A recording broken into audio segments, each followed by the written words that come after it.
사도란 세상의 범주를 벗어나 자아와 욕망이 극에 달한 자가 외법을 통해 황천에서 돌아온 존재. 경멸하고 경멸당하고 조소하고 조소당하고 증오하고 증오당하는 기구한 운명 끝에 도착한 뒤틀린 괴물. 베르세르크 세계관은 이 사도들이 나타나면서 진정한 다크 판타지가 펼쳐집니다. 그렇다면 하임라인상 주인공 일행 앞에 최초로 등장한 사도는 누구였을까요? 베르세르크 내의 수많은 명장면들 중 단골로 출연하는 검은 마수가 있습니다. 그만큼 이야기를 진행하는 데 있어 중요한 역할을 맡은 캐릭터인데요. 가츠가 돌격대장이던 시절 승승장구하던 레에탄 앞에 커다란 벽이 드리워집니다. 함락해야 하는 성 내부에 어마무시한 공포의 존재가 나타난 것이죠. 병사들의 시체는 산처럼 쌓여만 가고 결국 가츠와 그리피스가 나설 수밖에 없었습니다. 야만 종족으로 추정되는 이질적인 마스크, 2m를 훌쩍 넘기는 바위 같은 근육 덩어리, 말도 안 되는 짐승 같은 회복력. 처음으로 가츠에게 진정한 의미의 공포를 심어준 존재인데요. 네, 맞습니다. 300년 동안 강자를 찾아다니며 오직 싸움만을 최고의 가치로 여기는 불사신 조드입니다.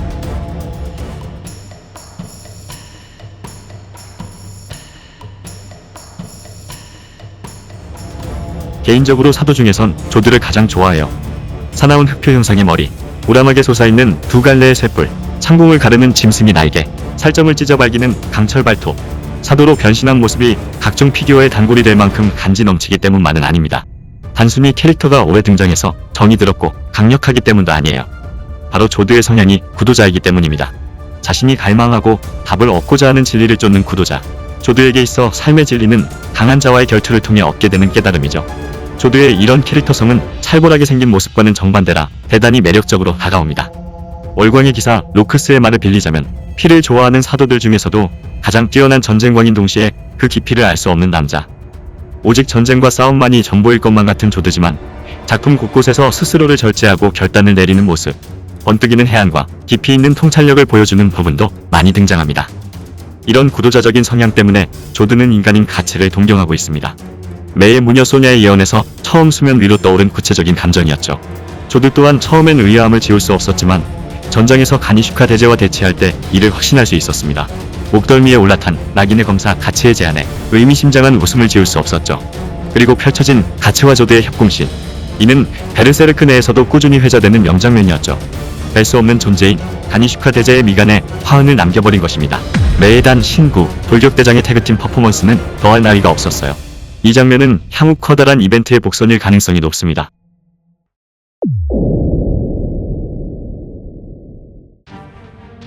조드는 사도입니다. 그가 어떤 계기로 자신의 어떤 소중한 것을 바쳤는지는 밝혀지지 않았지만 결국 인간성을 버리면서 나에 결탁한 도망자입니다. 운명에 굴복한 존재예요. 사도로서의 강력함은 인간 일대의 무력이나 세계에 끼치는 영향력에 비례하는 만큼 인간일 적의 조드는 한따까리 하는 인물이었을 겁니다. 하지만 모종의 이유로 사도가 되었던 사실은 변함이 없어요.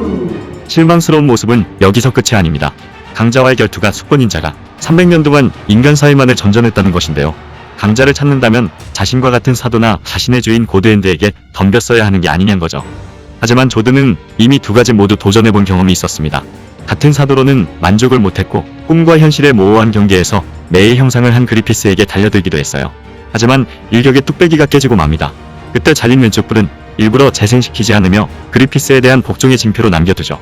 이런 모습은 주인을 무는 미친 개 가니슈카 대제와 비교되며 졸렬하다라는 불명예를 안게 됩니다. 하지만 100번 양보해서 가니슈카 대제가 사도치곤 특수한 케이스였다고 해도 오양 빠지는 일이에요. 이런 조드가 숙적이라 인정하는 존재인 해골기사가 있습니다.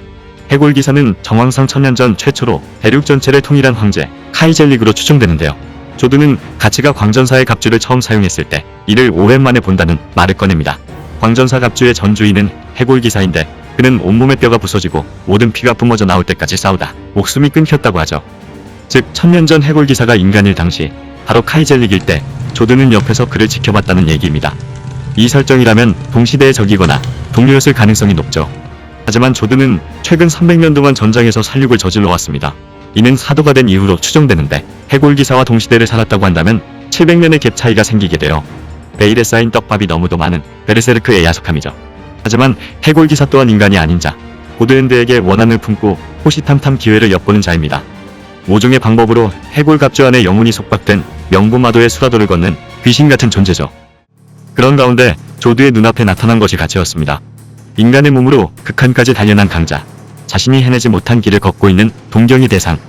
사실 조드는 중요한 순간의 가치를 도와주며 은근히 그의 명운에 기대를 걸곤 했는데요.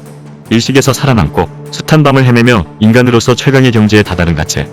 조드에게 있어 가치는 한없이 나약한 인간의 몸으로 신과 같은 존재에게 대항하는 자신이 바라는 이상향대로 성장한 강자입니다. 자꾸 생각나고 바라는 존재가 된 것이죠.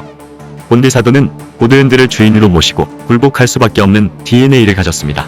가니슈카 대제마저도 헤무토를 당면했을 때 무너질 뻔한 정신을 겨우 추스를 정도였죠. 강자와의 결투를 통해 스스로를 완성해가는 조드에게 있어 발버둥치는 자 가치의 고군분투는 박수를 쳐주고 싶은 마음일 것입니다. 그렇기 때문에 조드는 결국 가치의 편에 서게 될 것입니다. 현재는 헤무토의 1인 전용기 역할을 하며 신생매해단 돌격대장직을 충실히 수행 중이지만 본디 그의 성향은 진리를 갈망하는 구도자, 인간인 채로 항전을 계속 중인 가치가 커다란 위기에 봉착했을 때 결정적인 순간에 그에게 도움을 줄 것으로 감히 예언해 보겠습니다. 이를 통해 사도 조드는 꼬리표처럼 따라다니던 운명에 굴복했다는 불명예를 씻음과 동시에 장렬하게 전사함으로써 엄청난 임팩트를 남기게 될 것입니다. 물론 이 모든 건 저의 뇌피셜에 가까운 100% 망상입니다. 하지만 조드가 지금까지 보여준 행적은 헤무토의 밑에서 장기말 역할만 하진 않을 것 같아요. 마치 그리피스를 떠난 가치처럼 신생매의 단의 돌격대장은 자신이 맞다고 믿는 바를 위해서 과감한 결단을 내릴 수 있습니다.